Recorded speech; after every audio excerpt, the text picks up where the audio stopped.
नमस्कार दोस्तों।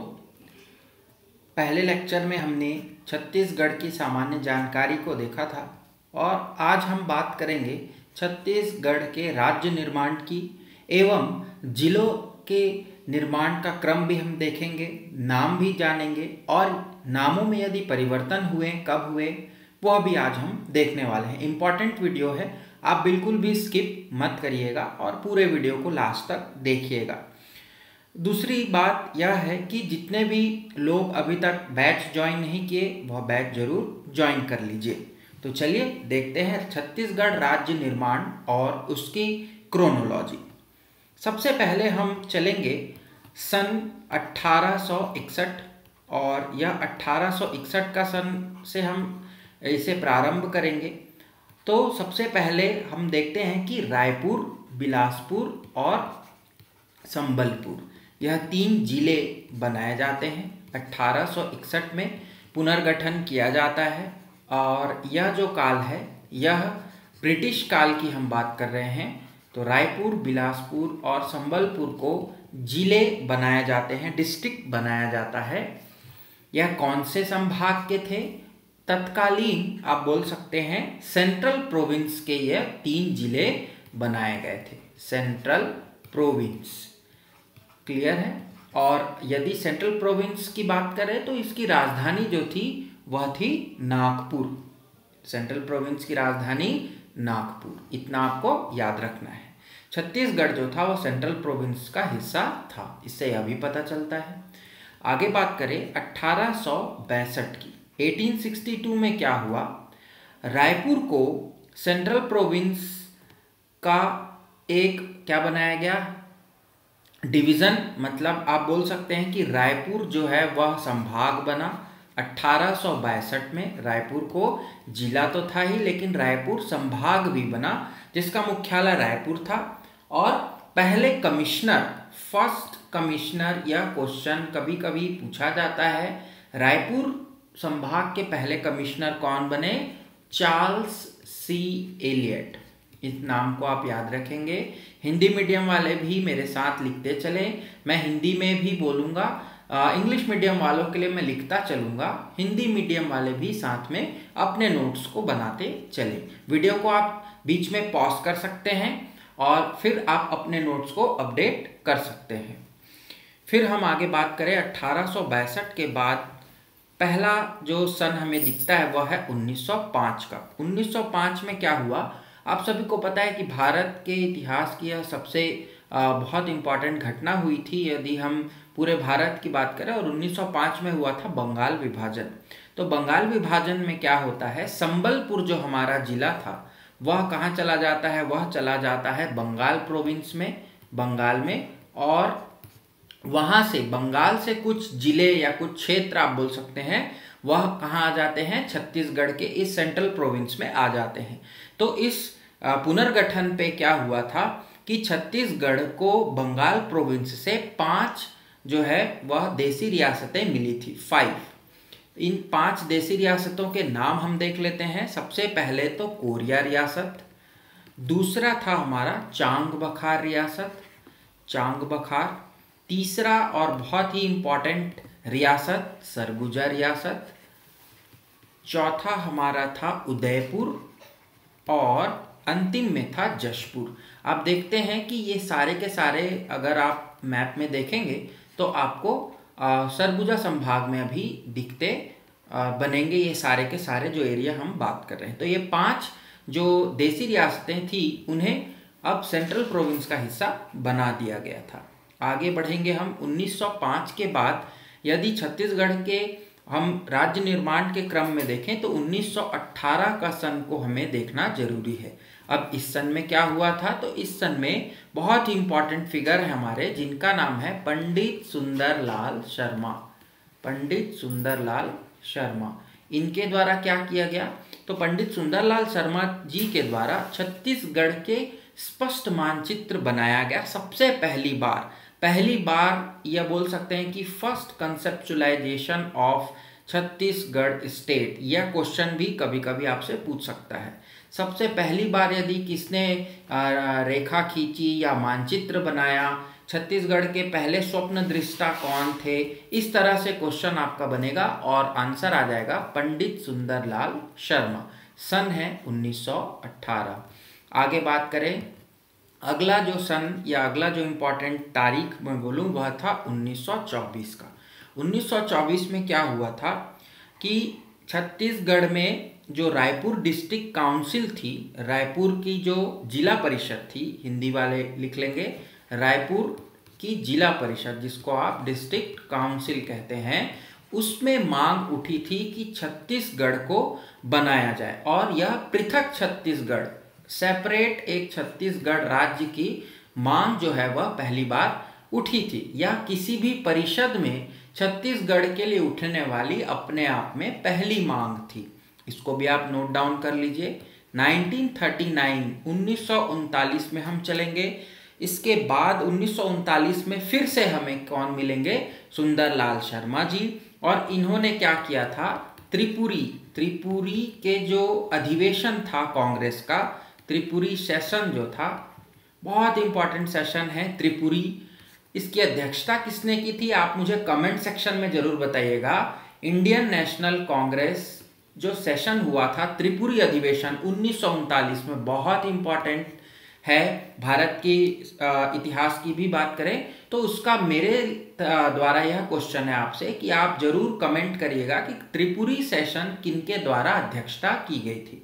तो यहाँ पर क्या करते हैं, सुंदरलाल शर्मा जी अगेन त्रिपुरी में जाकर के वहाँ पर कांग्रेस के सामने यह डिमांड रखते हैं कि छत्तीसगढ़ को बनाना चाहिए, छत्तीसगढ़ नाम का एक राज्य या क्षेत्र जो है वह डिफाइन होना चाहिए। अब हम बात करें आगे तो 1939 के बाद जो इम्पोर्टेंट सन आता है वह है 1946 का। 46 का सन इसलिए इम्पोर्टेंट है क्योंकि हमारे क्षेत्र के बहुत ही इम्पोर्टेंट नेता, लीडर तत्कालीन ठाकुर प्यारेलाल सिंह, बहुत ही इम्पॉर्टेंट नाम है ये, आप याद रखिए। मैं हिस्ट्री में आपको और डिटेल में बताऊंगा इनके बारे में। ठाकुर प्यारेलाल सिंह ने क्या किया था, पहला ऑर्गेनाइजेशन, संगठन बनाया छत्तीसगढ़ में बनने वाला आज़ादी के पहले, यह आप बोल सकते हैं कि एक तरह से पहला संगठन था। और इस संगठन का जो नाम था उसे छत्तीसगढ़ एंटी एक्सप्लॉयटेशन, ठीक है, छत्तीसगढ़ एंटी एक्सप्लॉयटेशन यह नाम दिया गया, ठीक है। इस तरह से आप देखेंगे कि जो संगठन है और उनके नेता हैं और सन है, ये तीन चीज़ें आपसे पूछी जा सकती हैं, तो आप इनको जरूर नोट डाउन कर लीजिएगा। अब हम आगे बढ़े। भारत को स्वतंत्रता मिली 1947 में, आप सभी को पता है। उसके बाद आता है सन 1956। 1953 में आपने संविधान में, यदि आपने पढ़ा होगा, नहीं भी पढ़ा है तो हम पढ़ेंगे, 1953 में राज्य पुनर्गठन आयोग का फॉर्मेशन होता है और वह आयोग अपनी सिफारिश देता है। 1956 में फिर क्या होता है, मध्य प्रदेश का गठन, कल हमने देखा। उसी समय, उसी वर्ष डॉक्टर खूबचंद बघेल, एक और इम्पॉर्टेंट नाम छत्तीसगढ़ के इतिहास में, खास करके पोस्ट इंडिपेंडेंस छत्तीसगढ़ में आपको दिखेगा। डॉक्टर खूबचंद बघेल ने क्या किया, डॉक्टर खूबचंद बघेल ने महासभा में, छत्तीसगढ़ महासभा के नाम से एक संगठन बनाया, छत्तीसगढ़ महासभा, या इसको आप जनरल असेंबली बोल सकते हैं। और इनके जो CS बने या इनके जो मुख्य सचिव थे उस समय, उनका नाम था दशरथ चौबे, इनका नाम था दशरथ चौबे। इनको भी आप याद रखिएगा, कभी कभी पूछ सकता है। तो छत्तीसगढ़ महासभा का जो गठन किन्होंने किया, डॉक्टर खूबचंद बघेल ने, और इनके जो अध्यक्ष थे या महासचिव आप बोल सकते हैं, वह थे दशरथ चौबे। आगे बढ़ेंगे। 1956 के बाद थोड़ा सा आप इसको और आगे ले जाइए, 1967। अगेन फिर से नाम आएगा डॉक्टर खूबचंद बघेल का, मैं KC बघेल लिख देता हूँ इनका नाम, आप नोट डाउन कर लीजिएगा। तो खूबचंद बघेल जी के द्वारा और बैरिस्टर छेदीलाल के साथ, मतलब या इनको ऐसे करके आप नोट्स में जब से भी बनाते हैं आप, और इनके साथ कौन थे, बैरिस्टर छेदीलाल, ठीक है, ये नाम भी आपको मिलेगा। सारी चीज़ें हम हिस्ट्री में डिस्कस करने वाले हैं, डोंट वरी। डिटेल में पढ़ेंगे सारे फिगर्स के बारे में। तो बैरिस्टर छेदीलाल के साथ मिल करके इन्होंने छत्तीसगढ़ भ्रातृ संघ की स्थापना की। तो इसको आप ऐसा लिख सकते हैं, Chhattisgarh brotherhood association, brotherhood association, Chhattisgarh भ्रातृ संघ। इस तरह से यदि आप नोट्स अपना प्रिपेयर करेंगे, इंग्लिश मीडियम वाले भी यहाँ से बना सकते हैं, ठीक है। और हिंदी मीडियम के लिए तो मैं आपको वर्ड्स पे ध्यान देंगे, वह चीज़ें नोट डाउन करते चलेंगे। 1967 के बाद अब सन को पलट दीजिए, 1976 कर दीजिए, और 1976 में छत्तीसगढ़ मुक्ति मोर्चा की स्थापना करते हैं। कौन करते हैं? तो शंकर गुहा नियोगी, शंकर गुहा नियोगी जी के द्वारा छत्तीसगढ़ मुक्ति मोर्चा, शंकर गुहा नियोगी छत्तीसगढ़ मुक्ति मोर्चा, ठीक। इस तरह से यह बनने वाला आप बोल सकते हैं कि चौथा संगठन हमें दिख रहा है। जितने भी संगठन हैं, जितने भी उनके अध्यक्ष हैं या उनके बनाने वाले हैं, फॉर्मर हैं, और सन, ये तीन चीज़ें ही खास करके हर एग्ज़ाम में पूछा जाता है। अब हम बात करें आगे 1983 की। 76 के बाद 83 एक सन दिखता है, और अगेन इन्हीं का नाम हम लेंगे, शंकर गुहा नियोगी। तो शंकर गुहा नियोगी जी ने पहले तो क्या बना लिया? पहले बना लिया मुक्ति मोर्चा, और 83 में इन्होंने बनाया छत्तीसगढ़ स्ट्रगल प्लेटफॉर्म, या फिर आप बोल सकते हैं कि छत्तीसगढ़ जो संघर्ष मंच, ठीक है। तो छत्तीसगढ़ संघर्ष मंच या छत्तीसगढ़ स्ट्रगल प्लेटफॉर्म, और इनके साथ थे पवन दीवान। और पवन दीवान ने क्या बनाया? पवन दीवान जी ने छत्तीसगढ़ पार्टी का निर्माण किया, ठीक है, छत्तीसगढ़ पार्टी, ठीक, छत्तीसगढ़ नाम की पार्टी बनाई, और शंकर गुहा नियोगी ने छत्तीसगढ़ स्ट्रगल प्लेटफॉर्म बनाया, ठीक है। आगे बढ़ेंगे। 1983 के बाद एक इम्पॉर्टेंट सन है 1994। अब हम थोड़े से असेंबलीज की बात कर लें, तो एक हमारे मेंबर ऑफ लेजिस्लेटिव असेंबली हुए जिनका नाम है रविंद्र चौबे, रविंद्र चौबे, और इन्होंने एक नॉन गवर्नमेंट बिल, अशासकीय संकल्प या अशासकीय पत्र बोल सकते हैं आप, बिल जो है वह पारित किया था मध्य प्रदेश की असेंबली में। मध्य प्रदेश की असेंबली बोलने से मध्य प्रदेश विधानसभा में। तो मध्य प्रदेश विधानसभा में किनके द्वारा? रविंद्र चौबे के द्वारा एक अशासकीय संकल्प पारित कराया गया, जिसमें छत्तीसगढ़ के निर्माण की बात कही गई। तो ये जो 1994 वाला जो आपका मैटर है, यह इसलिए भी इम्पॉर्टेंट है क्योंकि यह पहली बार किसी सदन में इसे पास कराया गया था। हालांकि वह अशासकीय संकल्प था, लेकिन सदन में रखने वाला यह पहला, आप बोल सकते हैं कि पहला कदम था। अब हम बात करें हमारे जो मध्य प्रदेश पुनर्गठन, मध्य प्रदेश राज्य पुनर्गठन कानून की, या Madhya Pradesh state reorganisation bill की, ठीक है। कभी कभी हो सकता है कि मैं हिंदी में कुछ शब्द अगर इधर उधर हो जाएं, तो आप एक बार ज़रूर उन्हें मिला लीजिएगा। मैं इंग्लिश मीडियम में ज़्यादा कमांड है, तो इसलिए मैं इंग्लिश के शब्दों का हल्का सा ज़्यादा उपयोग आपको करता हुआ दिखूंगा। तो मध्य प्रदेश राज्य पुनर्गठन जो अधिनियम था वह 2000 का, वह पारित कराया गया, और उसमें जो इम्पोर्टेंट व्यक्तित्व हैं उस समय के ऑफिस बियरर हैं, उनका नाम बहुत ज़्यादा हमको जानना है। तो ये किस तरह से हुआ यह भी जान लेते हैं, और इसकी जो ऑफिस बियरर हैं वह भी हम देखेंगे।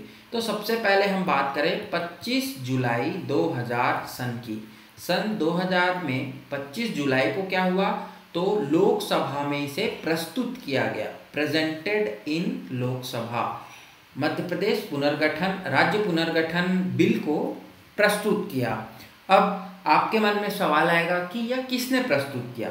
तो तत्कालीन गृह मंत्री श्री लालकृष्ण आडवाणी जी के द्वारा इसे प्रस्तुत किया गया था लोकसभा में।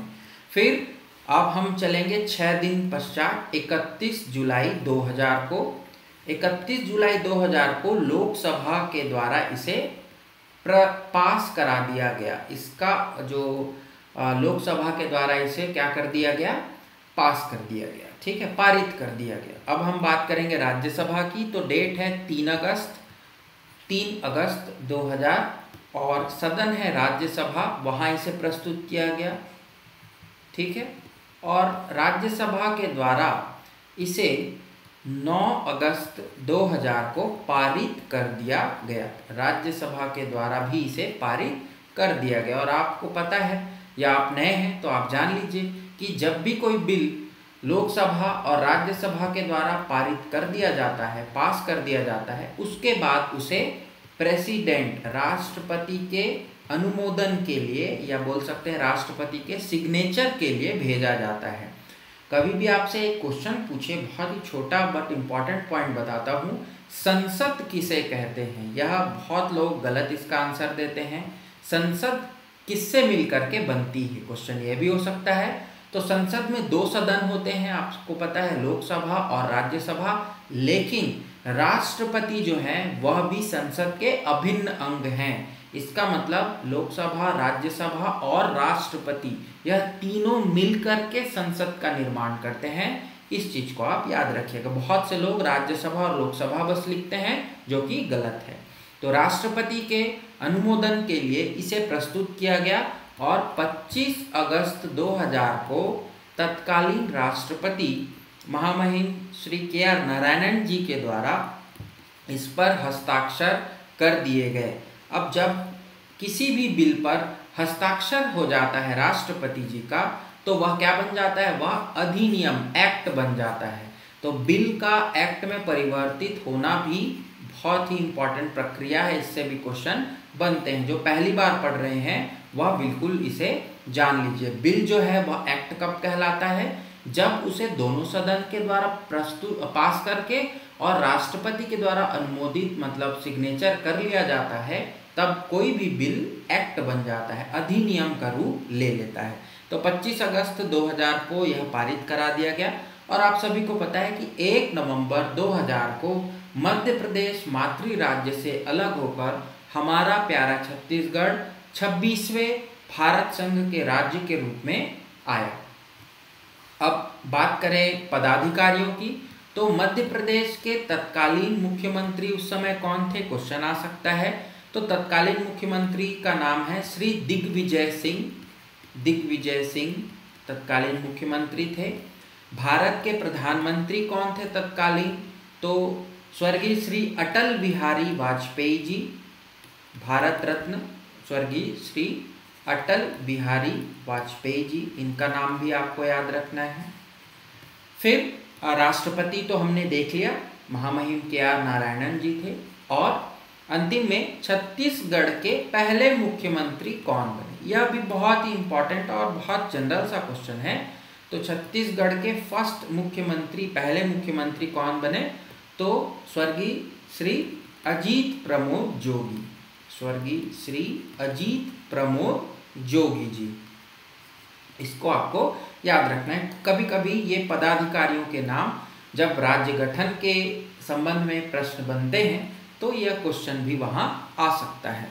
बहुत ही इंपॉर्टेंट क्रोनोलॉजी हमने देखी। यदि इस क्रोनोलॉजी में आपको कोई भी डाउट है तो आप मुझसे ज़रूर कमेंट में पूछ लीजिएगा और मेरे पूछे हुए प्रश्न का जवाब ज़रूर दीजिएगा। मैं आपके कमेंट का इंतज़ार करता हूँ। आगे हम बात करेंगे हमारे दूसरे आज के टॉपिक की, जो कि इसी से ही रिलेटेड है। राज्य गठन के बाद कल हमने देखा था कि राज्य में होते हैं संभाग और संभाग के बाद होता है जिला। तो हम अब बात करेंगे जिला गठन की, कौन कौन से जिले किस किस समय बनाए गए। तो सबसे पहले जिला गठन के संदर्भ में हमने देखा कि रायपुर, बिलासपुर और संबलपुर 3 जिले 1861 में बनाए गए। तो हमारे छत्तीसगढ़ से रिलेटेड तो 2 ही हैं, तो हम इन दोनों जिलों का नाम लिख लेते हैं। सबसे पहला जो जिला है वह है रायपुर और दूसरा जो जिला है वह है बिलासपुर। यह जिले कब बने, अभी अभी हमने देखा कि 1861 में बने और यह ब्रिटिश काल में बनाए गए थे। ठीक है, ब्रिटिश प्रोविंस के नाम से यह इन्हें उस समय जाना जाता था। अब हम बात करेंगे आगे बनने वाले जिलों की। तीसरे क्रम में आता है हमारा जिला दुर्ग। दुर्ग जो जिला है वह पुनर्गठन के बाद मतलब 1906 में बनाया गया। 1905 में बंगाल विभाजन के बाद पुनर्गठन हुआ, उसके बाद दुर्ग जिला बनाया गया। चौथे क्रम में आता है आपका जिले, जो कि 3 जिले आपको देखने को मिलेंगे एक साथ बनाए गए और आदिवासी बाहुल्य जिले आप बोल सकते हैं इन्हें, सरगुजा और रायगढ़ और अंतिम में बनेगा बस्तर। यह 3 जिले बनाए गए 1948 में, स्वतंत्रता प्राप्ति के 1 वर्ष पश्चात 1948 में 3 जिलों का गठन हमें देखने को मिलता है, रायगढ़, सरगुजा और बस्तर। तो इस तरह से हमने देखा 6 जिले। आगे बढ़ेंगे। 7वां जो जिला बनेगा वह अकेला बनता है और उस जिले का नाम है राजनांदगांव। राजनांदगांव जिले का गठन 1973 में हुआ। और राजनांदगांव कौन से जिले से अलग हुआ? तो दुर्ग जिले से। इसका मतलब दुर्ग जो है वह इसका मातृ जिला होगा। अगर हम इन 3 जिलों की बात करें तो ये क्या थे? यह देसी रियासत थे, प्रिंसली स्टेट्स थे ये, ठीक है। और देसी रियासतों को जब भारत संघ में विलय किया गया तब आपको 3 जिले बनते हुए दिखेंगे, सरगुजा, रायगढ़ और बस्तर। अब हम बात करेंगे हमारे 8 से लेकर के 15 जिलों की। इसका मतलब मैं सरल क्रमांक से बात कर रहा हूँ, तो 8 से लेकर 16। तो 8 से 16 में 8 जिले बनाए जाएंगे। कब बनेंगे यह? 1998 में। 1998 में ये सारे जिले का गठन एक साथ किया जाता है। और इन 8 जिलों के नाम हम लिख लेते हैं। सबसे पहले तो कोरिया, उसके बाद हम बात करें जशपुर, फिर कोरबा, जांजगीर चांपा, कवर्धा जिला जिसे आप अभी नाम परिवर्तित हो गया है कबीरधाम, हम ये भी आगे देखने वाले हैं। फिर है महासमुंद, उसके बाद धमतरी, धमतरी के बाद उत्तर बस्तर कांकेर, और दूसरा जो जिला बनता है वह बनता है दक्षिण बस्तर दंतेवाड़ा। यह 8 जिले 1998 में बनते हुए आपको दिखेंगे। बहुत ही इम्पॉर्टेंट समय था। अब आप थोड़ा सा ध्यान देंगे कि हम पहुंच गए हैं हमारे छत्तीसगढ़ राज्य गठन की ओर, सन 2000। तो सन 2000 के पहले यदि जिलों की संख्या बताएं तो मध्य प्रदेश से हमें कितने जिले मिले थे? हमें 16 जिले मिले थे। या तो क्लियर हो गया। अब जैसे ही छत्तीसगढ़ राज्य बना सन 2000 में, उसके बाद 7 सालों तक कोई भी नए जिले का गठन नहीं कराया गया। फिर हम आते हैं अपने 17वें और 18वें जिले पर। 17वां जिला जो क्रम में बना वह था नारायणपुर, और 18 जिला जो बना वह था बीजापुर। अब हम मातृ जिलों की बात कर लें तो नारायणपुर जो है वह बस्तर से अलग होकर बनाया गया, और बीजापुर जो है वह दंतेवाड़ा से अलग होकर के बनाया गया। इनके यदि आप मातृ जिलों की बात करें तो एक एक करके आप देख सकते हैं कि जितने जिले पुराने हैं उन्हीं से ये अलग होते चले जाएंगे। यदि आपको कोई डाउट है तो आप मुझसे कमेंट करिएगा और मैं आपको वहाँ आंसर कर दूंगा। बाकी इम्पॉर्टेंट जो हमारे ज़िले हैं वह हम कवर कर रहे हैं, और इनके बनने का जो सन था वह था 2007। 2007 के बाद फिर से एक बहुत बड़ा फॉर्मेशन आपको दिखेगा, जो कि सरल क्रमांक 19 से लेकर 27 तक चलने वाला है।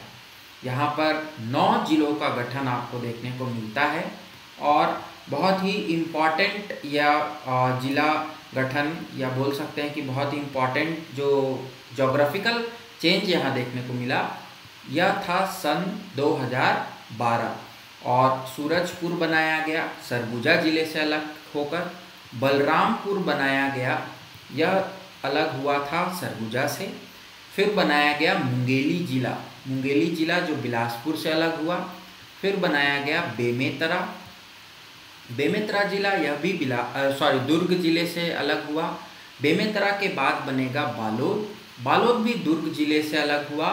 और बलौदा बाजार, बलौदा बाजार जिला, बलौदा बाजार जिला जो है वह रायपुर से अलग हुआ। बलौदा बाजार के बाद गरियाबंद, गरियाबंद का नाम आप देखेंगे, गरियाबंद जो है वह भी रायपुर से अलग होता है। फिर अलग होगा कोंडागांव, कोंडागांव किससे अलग हुआ? कोंडागांव अलग होता है बस्तर जिले से। और अंत में अलग होता है सुकमा, और सुकमा किससे अलग होता है? दंतेवाड़ा से।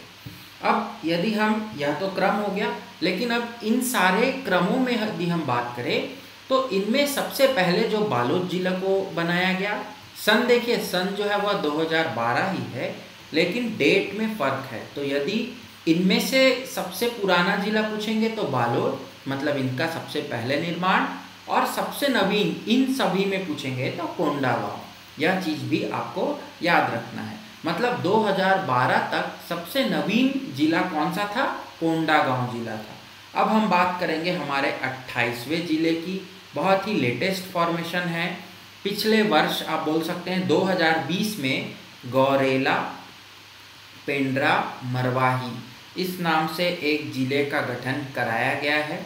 और 10 फरवरी 2020 को यह जिला जो है वह बिलासपुर जिले से अलग होकर छत्तीसगढ़ के 28वें जिले के रूप में स्थापित कराया गया है। इस चीज़ को आपको याद रखना है। अब 4 जिले का प्रस्ताव जो माननीय मुख्यमंत्री जी ने कुछ ही दिनों पहले, जब हम इस वीडियो को बना रहे हैं तब रखा है, जैसे ही गजट में वह पब्लिश हो जाता है हम उसके अपडेट आपको कर देंगे। उसके लिए मैं अलग से एक नया वीडियो जिला गठन पर बना दूंगा, जो कि एक टॉप अप वीडियो आप बोल सकते हैं। अभी आप 28 जिलों तक के पूरी जानकारी को रखिए। गौरेला, पेंड्रा, मरवाही जो जिला है वह अब बिलासपुर जिले को क्या करता है? मध्य प्रदेश से अलग करता है। पहले आप देखेंगे कि बिलासपुर जो जिला था वह मध्य प्रदेश से जुड़ा हुआ था। इसका मतलब अब बिलासपुर जो है वह भू आवेष्टित जिला बन चुका है, वह किसी भी अन्य राज्य से नहीं लगता। तो इस तरह से यह परिवर्तन आया और बिलासपुर संभाग में 5 जिलों के अलावा यह 6वां जिला आपको देखने को मिलता है। इस तरह से बहुत सारी चीज़ों पर यह 28वां जिला इम्पॉर्टेंट है। नोट्स में आपको मिल जाएगा। आप यदि नोट्स चाहते हैं तो आप हमारे स्टोर से यह नोट्स आपको अवेलेबल करा दिया जाएगा जैसे ही यह वीडियो की सीरीज़ हमारी ज्योग्राफी वाली ख़त्म होगी। अब नाम परिवर्तन, यह जो हमारा आज का अंतिम विषय था उसे देख लेते हैं। बहुत ही छोटा सा विषय है। नाम परिवर्तन कराए गए कुछ जिलों के। सबसे पहले बात करें कवर्धा जिले की। कवर्धा जिले का नाम बदलकर क्या रखा गया है? कबीरधाम रखा गया है। कब रखा गया? तो यह 2003 में नाम परिवर्तन किया गया। दंतेवाड़ा जिले का नाम बदला गया और कांकेर जिले का नाम बदला गया। पहले 1998 में जब इन्हें बनाया गया था तब दंतेवाड़ा और कांकेर के नाम से जाना जाता था, लेकिन अब दंतेवाड़ा दक्षिण बस्तर दंतेवाड़ा और कांकेर उत्तर बस्तर बस्तर के नाम से जाना जाता है। तो यह 3 जिले का नाम परिवर्तन। और 1861 के यदि हम समराइज करें आज के पूरे लेक्चर को, उस समय 3 जिले थे। छत्तीसगढ़ के बनने के समय, राज्य गठन के समय हमारे पास 16 जिले थे और यदि मध्य प्रदेश के फॉर्मेशन के समय देखें तो 6 जिले थे। यह 3 चीज़ें आपको एक्स्ट्रा याद रखनी है। इस तरह से आप बहुत सारे क्वेश्चन परमुटेशन से बना सकते हैं कि इस समय क्या हुआ था, आज़ादी के पहले कितने ज़िले थे, आज़ादी के बाद कितने ज़िले बने, मध्य प्रदेश गठन के समय तो मैंने आपको बताया, छत्तीसगढ़ के गठन के समय अंग्रेजों के द्वारा कितने ज़िले बनाए गए। ऐसे बहुत सारे परमुटेशन यहाँ लग सकते हैं जिला गठन एवं राज्य गठन के संदर्भ में। तो आज के इस वीडियो में इतना ही। अगले वीडियो में हम देखेंगे और जानेंगे कि छत्तीसगढ़ के जो बाउंड्री है, छत्तीसगढ़ का जो नक्शा है और छत्तीसगढ़ राज्य का जो लोकेशन है वह कैसा है।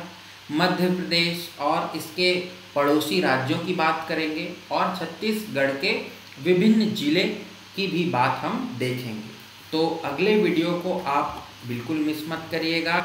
फिर से वही कहेंगे कि यदि आपने हमारा टेलीग्राम ग्रुप ज्वाइन नहीं किया तो आप ज्वाइन कर लीजिए। करंट अफेयर्स की सीरीज़ वहाँ आपको मिल जाएगी VR क्लासेस 20। और हमारे ऐप में आपको अब फ्री मटेरियल में एक करंट अफेयर्स नामक पत्रिका जिसका नाम है झलक, वह आपको फ्री में अवेलेबल है। आप हमारे ऐप को डाउनलोड करके उस पत्रिका को प्राप्त कर सकते हैं। आज के इस वीडियो में इतना ही। आप सभी का धन्यवाद।